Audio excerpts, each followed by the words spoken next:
Hi friends, నేను మీ ఉమా శ్రావణ్. ఈరోజు మీ ముందుకి తీసుకొచ్చాను రెస్టారెంట్ స్టైల్ పన్నీర్ కర్రీని.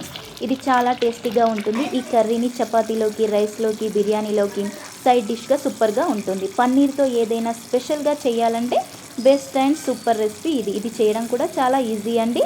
ఇక లేట్ చేయకుండా నోట్లో కరిగిపోయే రెస్టారెంట్ స్టైల్ పన్నీర్ కర్రీని ఎలా చేయాలో చూసేద్దాం. ముందుగా ప్యాన్ పెట్టి అందులో ఆయిల్ వేసుకొని పన్నీర్ని చిన్న చిన్న పీసెస్ లాగా కట్ చేసుకోవాలి. ఆ పీసెస్ని ఇందులో ఆయిల్లో వేసుకొని వేగించుకోవాలి.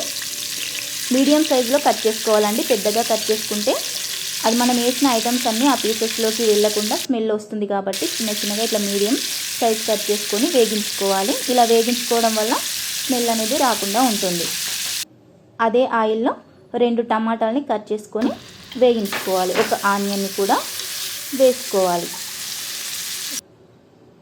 ఆనియన్ని, టమాటాని వేగించుకొని కొద్దిగా సాల్ట్ వేయడం వల్ల త్వరగా ఉడుకుతుంది. చక్కగా వేగించుకోవాలి. నూనెలో కొద్దిగా జీడిపప్పును కూడా వేసుకొని వేగించుకొని అది పక్కకు పెట్టుకోవాలి. చల్లారిన తర్వాత మిక్సీ బౌల్లో వేసుకొని గ్రైండ్ చేసుకోవాలి.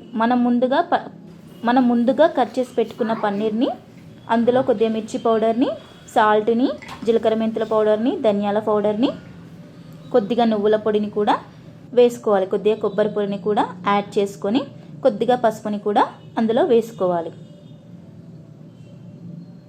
ఇవన్నీ వేసుకొని పీసెస్కి మొత్తం పట్టేలా సరిగ్గా ఈ విధంగా మొత్తం కలుపుకోవాలి. మనం వేసిన ఐటమ్స్ అన్నీ ఇలా పీసెస్కి పట్టాలి. నేను మాత్రం కుండలో చేస్తున్నానండి. ఈ కుండలో చాలా బాగా టేస్ట్గా ఉంటుంది కాబట్టి కుండలో చేస్తున్నాను. ఆయిల్ వేసి అందులో కొద్దిగా జీలకర్రని వేసుకొని ఒక ఆనియన్ని చిన్న పీసెస్ లాగా కట్ చేస్తున్నాను. ఇది నూనెలో వేగించుకోవాలి.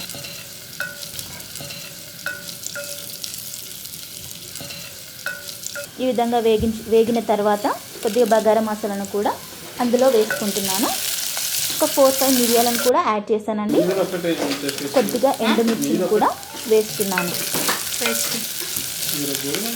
ఇలా కలుపుకొని కొద్దిగా అల్లం వెల్లుల్లి పేస్ట్ని కూడా వేస్తున్నాను. అల్లం వెల్లుల్లి పేస్ట్ ఫ్రెష్గా ఉంటే టేస్టీగా ఉంటుందండి. అది పచ్చి వాసన పోయేంత వరకు వేగించుకోవాలి. కొద్దిగా కరివేపాకును, పుదీనాను ఇవన్నీ వేసుకొని మరొకసారి చక్కగా కలుపుకోండి. అవి వేగిన తర్వాత కొద్దిగా పసుపుని కూడా యాడ్ చేస్తున్నాను.